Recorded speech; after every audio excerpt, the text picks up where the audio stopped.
الحمد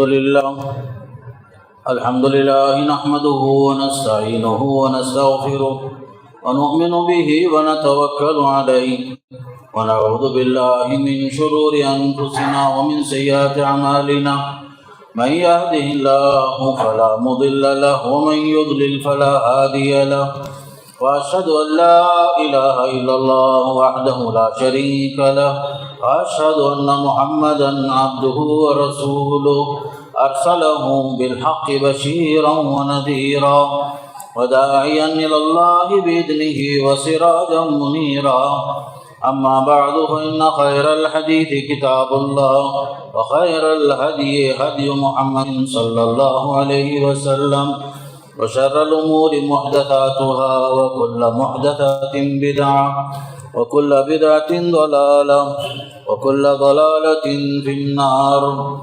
أعوذ بالله السميع العليم من الشيطان الرجيم. بسم الله الرحمن الرحيم. إن الذي فرض عليك القرآن لرادك إلى معاد.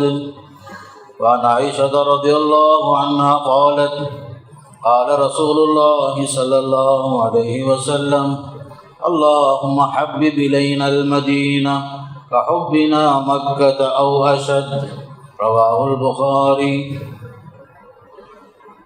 تمام تعریف اللہ کے لیے جس نے ہمیں مٹی سے بنایا، پھر اسی مٹی میں لوٹانے والا ہے، پھر اسی سے ہمیں دوبارہ اٹھانے والا ہے، جس نے فرمایا منہا خلقناکم وفیہا نعیدکم ومنہا نخرجکم تارۃ اخری. درود و سلام ہو اللہ کے نبی صلی اللہ علیہ وسلم پر، جنہیں مکہ مکرمہ بہت محبوب تھا، بہت عزیز تھا. جب قوم نے آپ کو باہر نکالا آپ کو بہت تکلیف ہوئی تھی. درود و سلام ہو اس نبی پر، آپ کے صحابہ کرام، تابعین اور تبع تابعین صلی اللہ علیہ وسلم. اللہ تعالیٰ ان سب کی خدمات قبول فرمائے اور ہمیں جنت نصیب فرمائے، اور ہمیں بھی قرآن اور حدیث پر عمل کرتے کرتے خاتمہ بالخیر نصیب فرمائے. محترم حضرات، ابھی آپ کے سامنے سورہ قصص کی آیت کا کچھ حصہ اور بخاری مسلم کی ایک حدیث آپ کے سامنے رکھا. آیت کریمہ میں امام بخاری رحمۃ اللہ علیہ ابن عباس رضی اللہ تعالیٰ عنہما کے حوالے سے لکھتے ہیں، جب آپ صلی اللہ علیہ وسلم مکہ مکرمہ سے مدینہ منورہ کی طرف ہجرت کر رہے تھے، آپ کو مکہ چھوڑ کر جانے میں بہت تکلیف ہو رہی تھی. پلٹ پلٹ کے مکے کی طرف دیکھ رہے تھے اور بار بار فرما رہے تھے اے مکہ تو اللہ کے پاس بہت محبوب ہے اور میری ذات کے پاس بھی تو بہت محبوب ہے. اگر یہ قوم مجھے نکلنے پر مجبور نہ کرتی میں تو یہ چھوڑ کر باہر نہیں جاتا. یہ آپ کی زبان سے نکلے ہوئے الفاظ تھے. اس پر یہ آیت نازل ہوئی. امام بخاری نے ابن عباس کے حوالے سے بتایا ان الذی فرض علیک القرآن، بے شک اللہ کی ذات جس نے آپ پر قرآن نازل کیا ہے، آپ کو اس جگہ میں جسے چھوڑ کے آپ جا رہے ہیں دوبارہ اسی جگہ میں لوٹانے والا ہے. یہ آیت سورہ قصص کی ہے. جو حدیث پڑھی گئی جس میں حضرت عائشہ صدیقہ فرماتے ہیں رضی اللہ عنہا کہ جب آپ لوگ صحابہ کے ساتھ اللہ کے نبی مدینہ پہنچ گئے، پہنچنے کے بعد وہاں کی آب و ہوا جو ہے سب کو فوراً راس نہیں آئی. ابوبکر صدیق بیمار ہو گئے، بلال حبشی بیمار ہو گئے، جیسے کئی لوگ بیمار ہو گئے تھے صحابہ میں. تو ہر ایک کو جو ہے مکہ یاد آ رہا تھا، کیونکہ وہاں سے آئے تھے، اجنبی بن کر مدینہ آئے تھے، خالی ہاتھ آئے تھے لوگ. ان لوگوں کو جو ہے رہ کر مدینے کی یاد ستا رہی تھی. لوگ جو ہیں اپنے اشعار کے ذریعے سے مکے کو یاد کر رہے تھے، کاش مجھے ایک رات دوبارہ جو ہے مکے میں گزارنے کا مجھے موقع مل جاتا تو کتنا اچھا تھا۔ اس طرح کی چیزیں صحابہ کی زبان سے نکل رہی تھی۔ اس وقت اللہ کے نبی صلی اللہ علیہ وسلم نے یہ فرمایا، اللہم حبب الینا المدینہ، اے اللہ مدینے کو ہم لوگوں کے لیے محبوب بنا دے، جیسا کہ ہمارے لیے کما احببت مکہ تھا، جیسا کہ تو نے مکے کو ہمارے لیے عزیز بنایا، محبوب بنایا، اسی طرح مدینے کو بھی ہمارے لیے محبوب بنا دے۔ کحبنا مکہ او اشد، جیسا کہ ہمارے نزدیک مکہ مکرمہ محبوب ہے، بلکہ اس سے بھی زیادہ مدینے کو ہمارے دلوں میں اس کی محبت پیدا فرما۔ اس وقت آپ نے فرمایا تھا۔ الغرض بتانے کا مقصود یہ ہے کہ وطن سے محبت، وطن کی یاد انسان کی فطرت میں شامل ہے۔ ہر انسان جس طرح اپنے بال بچوں سے محبت کرتا ہے، خاندان سے محبت کرتا ہے، اپنے گھر سے محبت ہے اسے، اسی طرح وطن سے محبت بھی جو ہے ایک فطری معاملہ ہے، فطری معاملہ ہے۔ ہم ہندوستانی ہیں، ہم نے ہندوستان کو انگریزوں کی غلامی سے آزاد کرایا تھا تقریباً 90 سال کی جد و جہد کے بعد، تقریباً 90 سال لگے ہندوستان کی آزادی کے لیے۔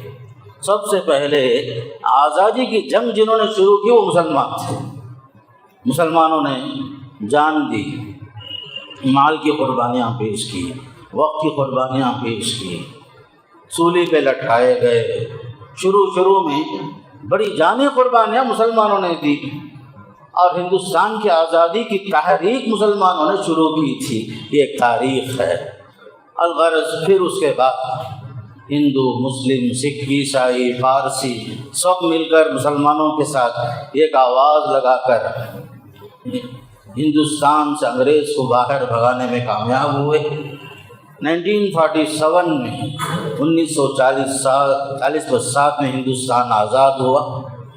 پھر اس کے بعد 1950 میں تقریباً اگست کے مہینے میں ہندوستان آزاد ہونے کے بعد اس کے لیے قانون بنانے کی ضرورت پڑی، دستور بنانے کی ضرورت پڑی، آئین بنانے کی ضرورت پڑی۔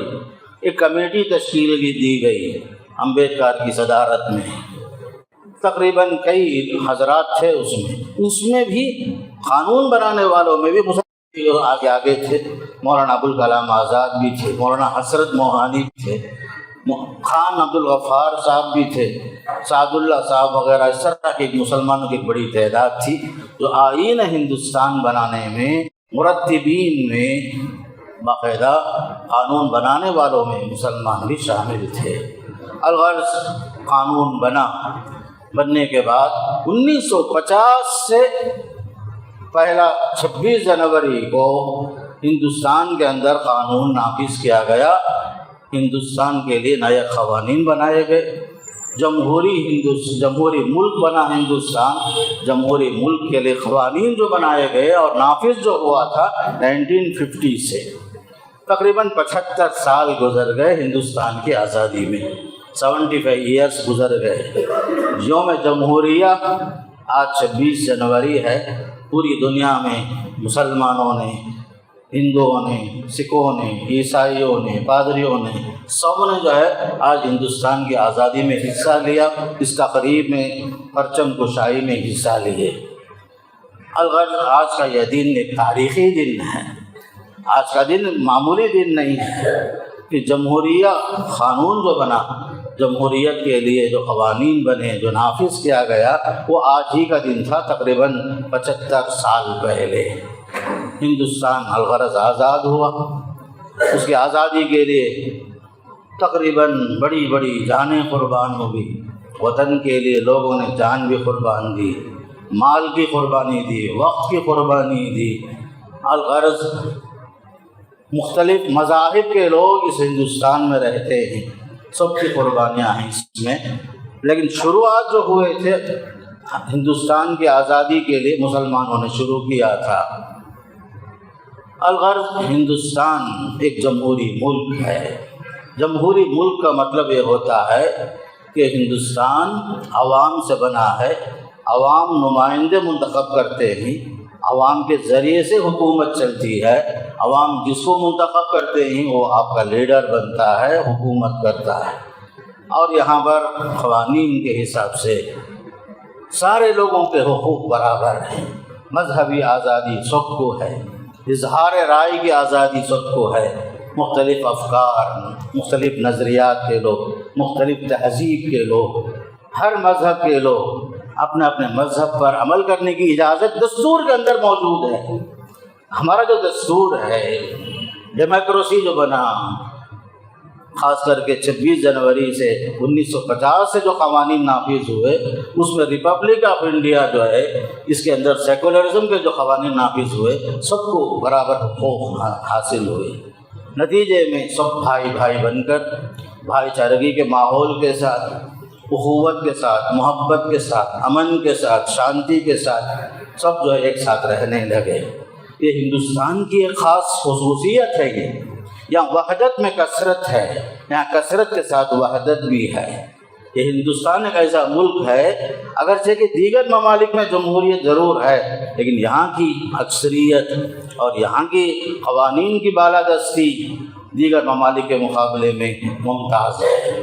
اور یہ ہندوستان جس کے لیے ہمارے اسلاف کی جانیں قربان ہوئی تھی، اس ملک کو آزاد کرنے کے لیے ہمارے اسلاف نے دن رات کی محنت کی تھی، اسی کو خراج عقیدت پیش کرنے کے لیے لوگ جو ہیں آج تقریب مناتے ہیں، جشن یوم جمہوریہ مناتے ہیں۔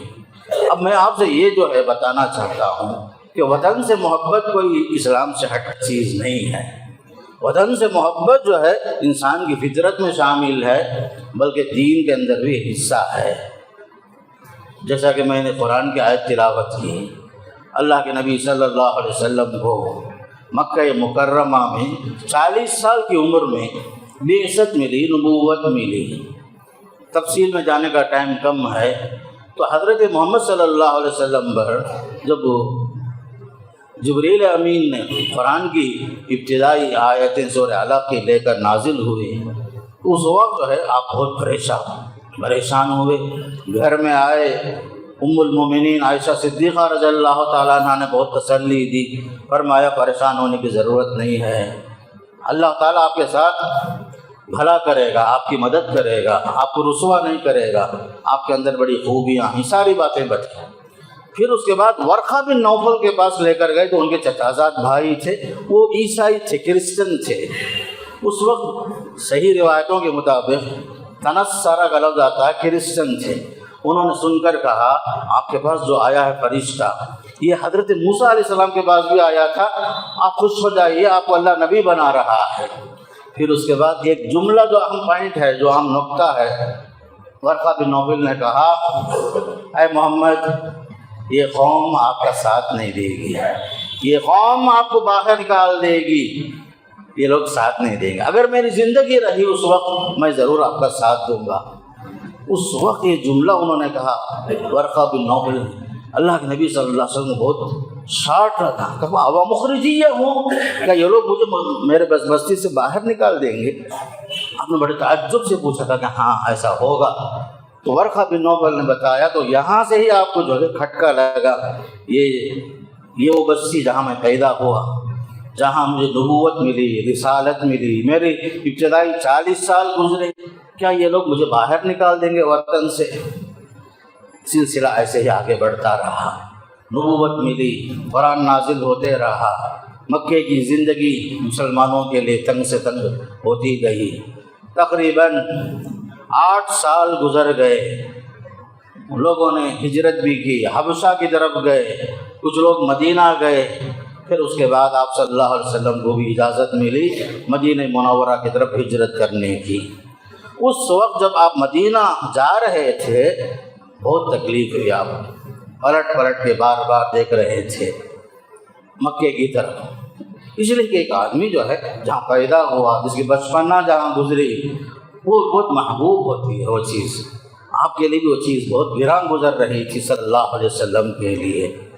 آیت نازل ہوئی وَكَأَيِّن مِّن قَرْيَةٍ هِيَ أَشَدُّ قُوَّةً مِّن قَرْيَتِكَ الَّتِي أَخْرَجَتْ أَهْلَكْنَاهُمْ فَلَا نَاصِرَ لَهُمْ۔ کتنے بستیاں ایسی تھی جنہوں نے یہ بستی والوں کے مقابلے میں بہت شدید تھی، بڑے ظالم تھے وہ لوگ۔ جس بستی والوں نے آپ کو باہر نکالا ہے، اس طرح کے واقعات پہلے بھی گزر چکے ہی، نبیوں کے ساتھ ایسا ہو چکا ہے، ایسا نہیں کہ آپ کے ساتھ پہلی بار ہو رہا ہے۔ تو آپ صلی اللہ علیہ وسلم کو بہت تکلیف ہوئی تھی، اس پر آیتیں نازل ہوئی، تسلی دی گئی کہ آپ ایک نہ ایک دن دوبارہ لوٹیں گے۔ سورہ قصص کی آیت کی تفسیر میں مفسرین لکھتے ہیں کہ جو ہے ان الذی فرض علیک القرآن، جس نے قرآن نازل کیا آپ کو دوبارہ جو مکہ لوٹائے گا جو فرمایا ہے، اس آیت کی تفسیر میں تقریباً وہ خواب کی تعبیر پورے ہونے میں تقریباً 8 سال ہو گئے۔ مدینہ پہنچے صلی اللہ علیہ وسلم، مکہ فتح ہونے کے لیے تقریباً 8 سال کا عرصہ گزرا، اللہ کا وعدہ پورا ہوا۔ آپ صلی اللہ علیہ وسلم دوبارہ مکہ تشریف لائے، فاتح کی حیثیت سے آئے، مکے کو آپ نے فتح فرمایا صلی اللہ علیہ وسلم نے، خون خرابے کے بغیر۔ الغرض یہ محبت تھی، یہ محبت ہے، ہر انسان کے دل میں محبت ہے، اور شریعت اسے منع نہیں کرتی، روکتی نہیں ہے، بلکہ شریعت یہ کہتی ہے کہ وطن کی محبت ہر حال میں ہر آدمی کے دل میں ہوتی ہے، ہونا بھی چاہیے، لیکن وہ لوگ جو آپ کے لیے وطن سے نکالنے پر سبب نہ بنے ہوں ان کے ساتھ بھی حسن سلوک کرو۔ لا ينهاكم الله عن الذين لم يقاتلوكم في الدين ولم يخرجوكم من دياركم ان تبروهم۔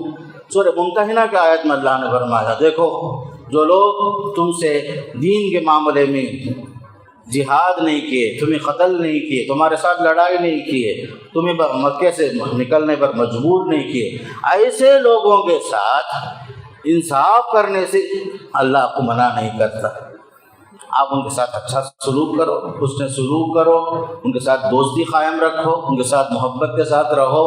یہ جو سورہ ممتحنہ میں موجود ہے یہ آیت، یعنی وطن کے اندر آپ کو جن لوگوں نے کوئی تکلیف نہیں دی ہے، ایسے لوگوں کے ساتھ اچھا سلوک کرو، رواداری کا معاملہ کرو، بھائی چارگی کا معاملہ کرو، اور ان کے ساتھ پڑوسی کی حیثیت سے اچھا سلوک کرو۔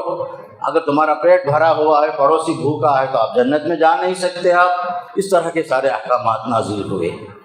پھر اسی طریقے سے سورہ نساء کی آیتوں سے معلوم ہوتا ہے جس سرزمین میں آپ رہتے ہیں اس سرزمین میں اگر کوئی فساد برپا کر رہا ہے، قتل و غارت گری کر رہا ہے، اس کی سزا یہ ہے کہ اسے جلا وطن کیا جائے۔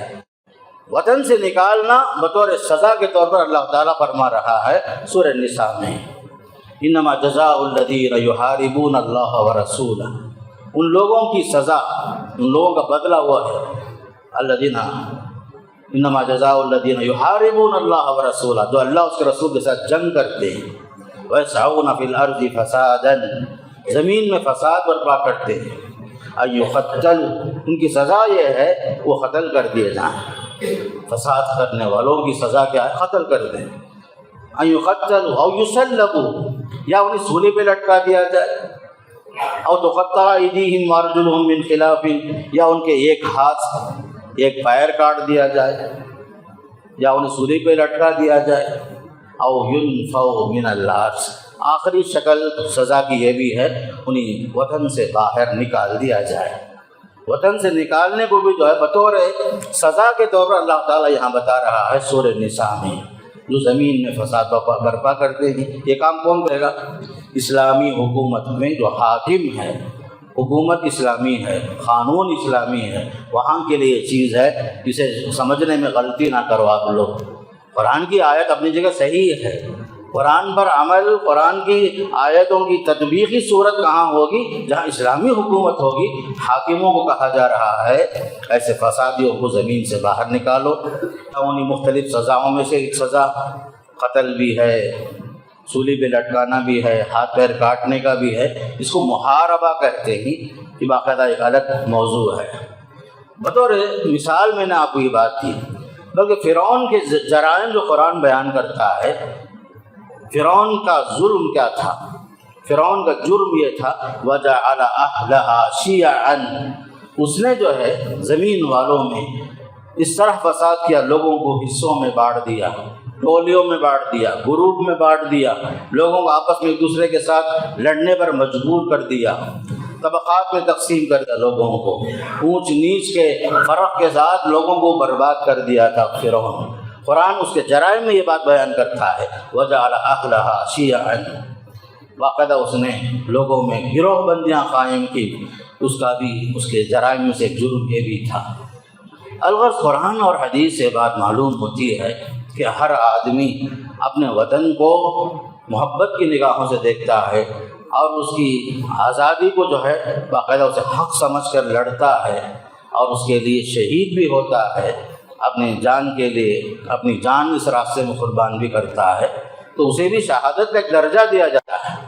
شہادت کے کئی درجے ہی، ایک درجہ یہ بھی ہے کہ آدمی جو ہے اپنے مال کے لیے، اپنی عزت و آبرو کے لیے لڑتا ہے، اپنی حفاظت کے لیے لڑتا ہے، اپنے وطن کی حمایت کے لیے لڑتا ہے، یہ بھی ایک شہید ہی ہوتا ہے۔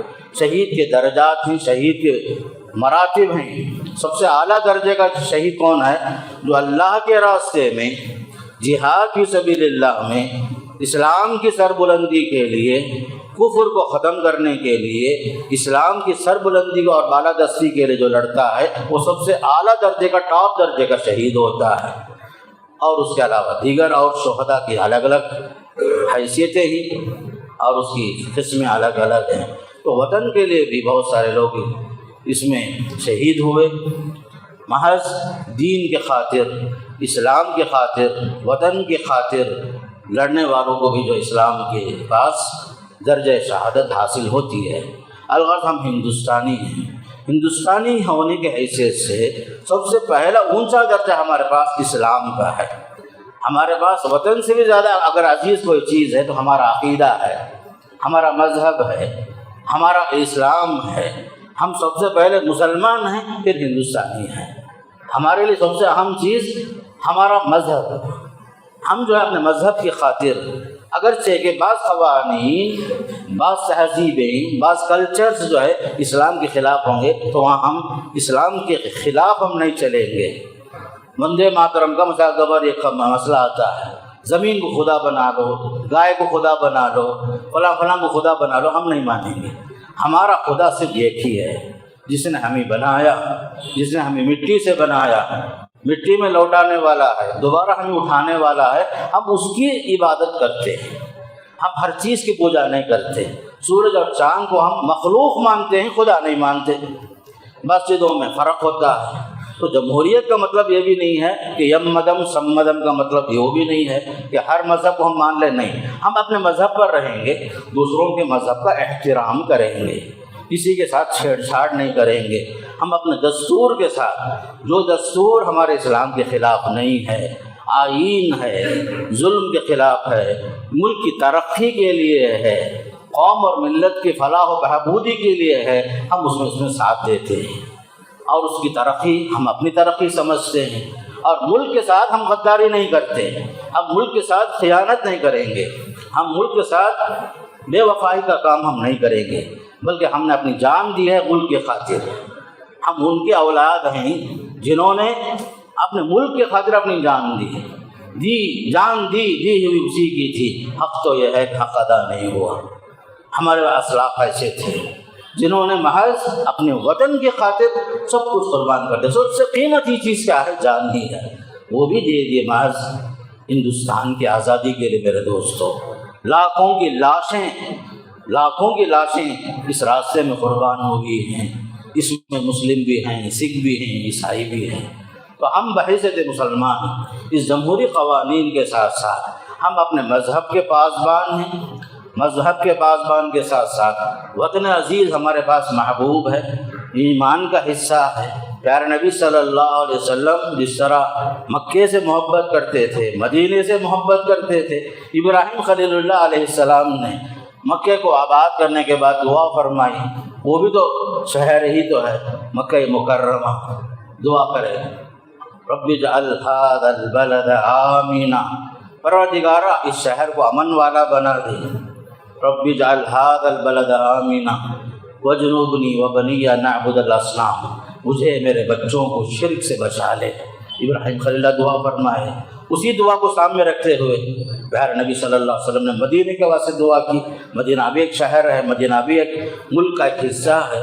اے اللہ، جس طرح تو نے ابراہیم خلیل اللہ کے لیے مکہ مکرمہ کو محترم بنایا، حرم بنایا، میں مدینے کے لیے دعا کرتا ہوں اسے محبوب بنا دے، اسے بھی احترام کی جگہ بنا دے، اور اس کے مد میں برکت دے، اس کے سا میں برکت دے، اس کی ہر چیز میں برکت دے اے اللہ، بلکہ تو نے جتنا مکے کے لیے برکت دیا ہے اسے دگنا جو ہے مدینے کے لیے برکت نازل فرما۔ کون دعا کر رہے ہیں؟ اللہ کے نبی صلی اللہ علیہ وسلم۔ ہم جو ہے وطن سے محبت ضرور کرتے ہیں، اس کے بھی کچھ حدود ہیں، آداب ہیں۔ جو چیز ہمارے عقیدے سے خلاف ہو، عقیدے سے ٹکرائے، وہاں ہم جو ہے شرک کا ساتھ نہیں دیتے۔ ہم جو ہے شرک کا ساتھ نہیں دینے والے، اپنے عقیدے کے لیے مرنے والے ضرور ہیں، لیکن ساتھ میں ہمارے نزدیک وطن عزیز ہے، اس کے دستور عزیز ہے، اور دستور کا احترام ہم کرتے ہیں، قوانین کا احترام ہم کرتے ہیں، ملک کی ترقی سے ہم خوش ہوتے ہیں، بلکہ ہمارے اسلاف نے وہ کارنامے انجام دیے ملک کی ترقی کے لیے جو آج بھی دنیا یاد رکھتی ہے، آج بھی دنیا یاد رکھتی ہے۔ تو لہذا ہماری نسلوں سے، ہمارے نوجوانوں سے، ہمارے نئی نسلوں سے ہمارا یہی گزارش ہے کہ ہم ملک کی ترقی میں برابر حصہ لیں۔ ملک کی سالمیت ہماری سالمیت، ملک کا خطرہ ہمارا خطرہ ہے۔ دشمن کے لیے ہم ملک کو جو ہے اپنے ملک کے ساتھ غداری ہم نہیں کر سکتے۔ ملک کے رازوں کی حفاظت، ملک کی ترقی کی حفاظت، ملک کی سالمیت کے لیے ہمیں آگے بڑھنے کی ضرورت ہے، اس لیے کہ یہ ملک ہمارا ہے۔ جیسے کہ علامہ اقبال نے کہا تھا، سارے جہاں سے اچھا ہندوستاں ہمارا، ہم اس کے بلبلے ہیں، یہ گلستاں ہمارا۔ بلکہ انہوں نے یہ بھی کہا، مذہب نہیں سکھاتا آپس میں بیر رکھنا، مذہب نہیں سکھاتا آپس میں بیر رکھنا۔ تو یاد رکھو، ہر مذہب کے اندر احترام انسانیت ہے، انسانیت کا احترام ہے، ایک دوسرے کا احترام ہے۔ اگرچہ کہ مذہب کے اعتبار سے، شرک کے حساب سے، عقیدے کے حساب سے زمین آسمان کا فرق ضرور ہے، لیکن جہاں مصیبت آتی ہے سب سے پہلے مسلمان آگے بڑھتا ہے اپنے ہم وطن ساتھیوں کی جان اور مال کی حفاظت کے لیے۔ یہاں تک کہ کرونا کے دنوں میں، کرونا وبا کے دنوں میں مسلمانوں نے اپنے ہی نہیں پوری انسانیت کی خاطر ان کی لاشوں کو اپنے ہاتھوں میں اٹھایا، جبکہ دنیا اٹھا کے پھینک رہی تھی کچرے کے انداز میں انسانیت کی لاشوں کو، لیکن مسلمان ایسا کام نہیں کرتا، انسانیت کا احترام کرتا ہے، جنازے کا احترام کرتا ہے اسلام۔ حدیث میں آتا ہے، دیکھیے اللہ کے نبی علیہ السلام کے سامنے ایک یہودی کا جنازہ گزر رہا تھا، اللہ کے نبی علیہ السلام کھڑے ہو گئے، صحابہ پریشان بولے، یا رسول اللہ، یہودی کا جنازہ آپ کھڑے ہو گئے نا، ایسا؟ اس پر فرمائے صلی اللہ علیہ وسلم، علیہ ذالک نفسا، کیا وہ انسان نہیں ہے؟ مذہب الگ ہے، انسانیت بڑی چیز ہے، احترام انسانیت۔ کیا وہ یہودی ہوا تو کیا ہوا بھائی، کیا وہ انسان نہیں ہے؟ تو انسانیت کا احترام ہم اسلام سکھاتا ہے۔ اسی وجہ سے دیکھو، قریب میں بھی ایک چیز دیکھنے کا موقع ہوا سوشل میڈیا میں، باقاعدہ جو ہے سارے لوگوں نے ان کا احترام کیا، نام ان کا خالد آتا ہے، ان کا کام ہی کیا ہے؟ بے کسوں، بے سہارا، یتیموں، غریبوں، پلیٹ فارم پر مرنے والے، ایسے لوگ جن کا کوئی سہارا ہی نہیں ہے، جب وہ مرتے ہیں ان کے جنازے کو اٹھانا، آخری حد تک پہنچانا، کفن دفن کے سارے مراحل، چاہے وہ کسی مذہب کا کیوں نہ ہو۔ باقاعدہ دنیا جو ہے احترام کی نظروں سے دیکھتی ہے، ایسی انسانیت کی خدمت ہم کرتے ہیں تو یقیناً لوگوں نے ان کا احترام کیا۔ اس لیے کہ کرونا کے ایام میں برہمن ذات جب اس کے گھر میں جنازہ ہوا تھا، کوئی قریب نہیں آیا ڈیڈ باڈی کے پاس، مسلمان آگے بڑھتا ہے، باپ میں جا کر کے اس کی کفن کا انتظام کرتا ہے، دفن کا انتظام کرتا ہے، اس کے مذہب کے مطابق اسے آخری رسومات ادا کرتا ہے۔ ہندوستان کے لیے مسلمان جو ہیں ایک رحمت ہے، رحمت ہے۔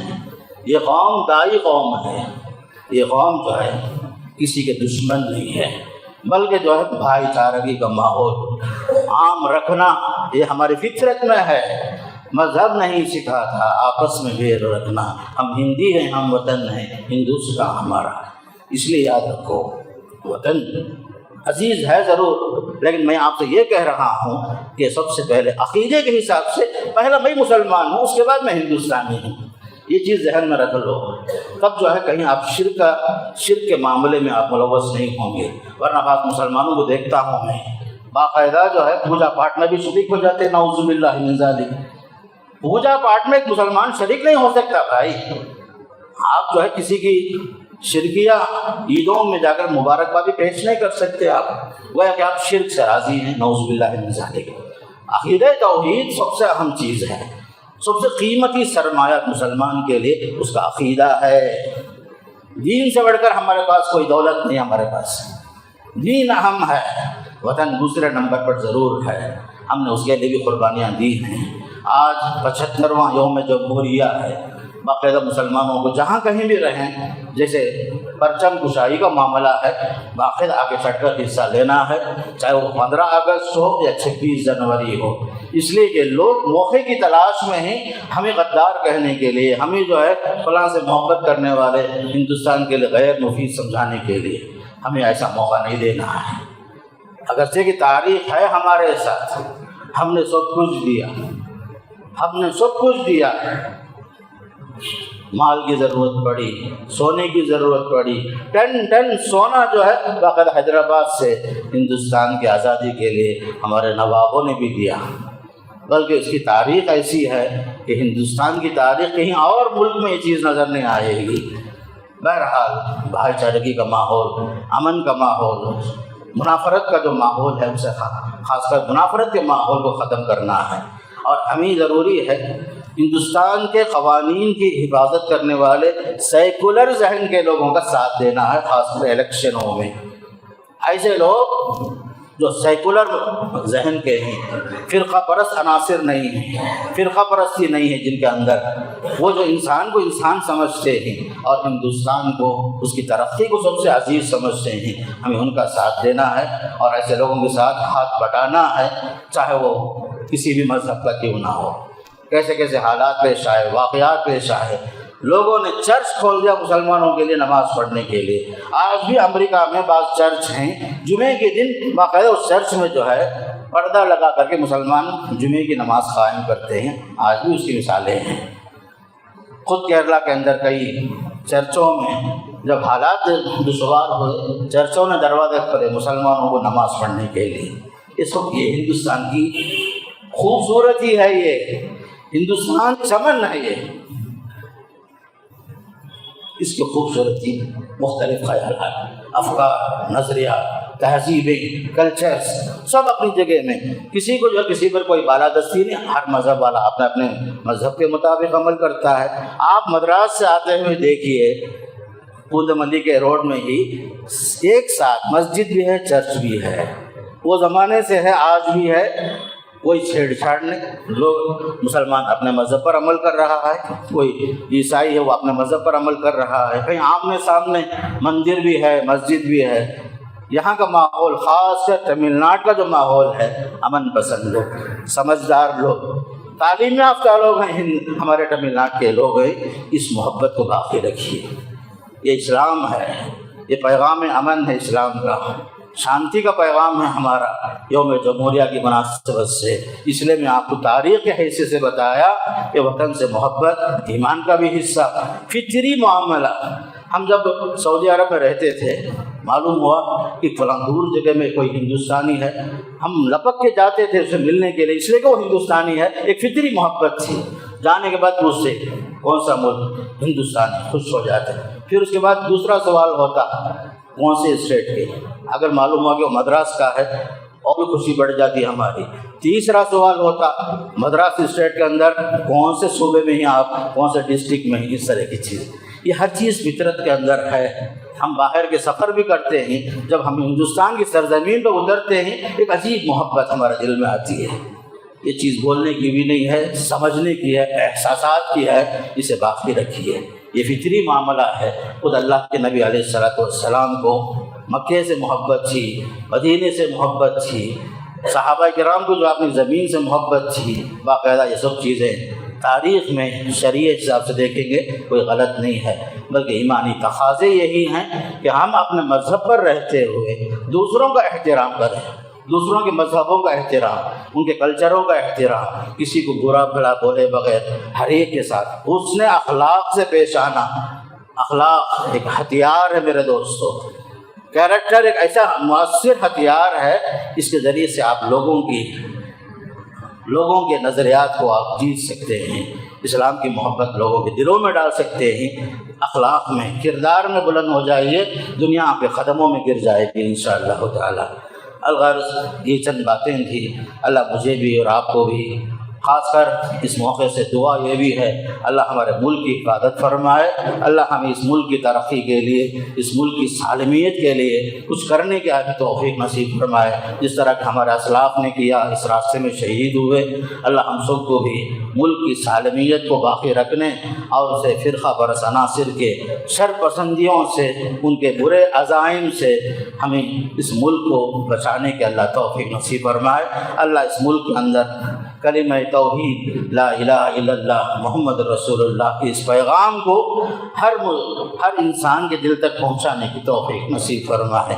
اقول قولی ھذا استغفر اللہ لی ولکم ولسائر المسلمین من کل ذنب فاستغفروہ انہ هو الغفور الرحیم۔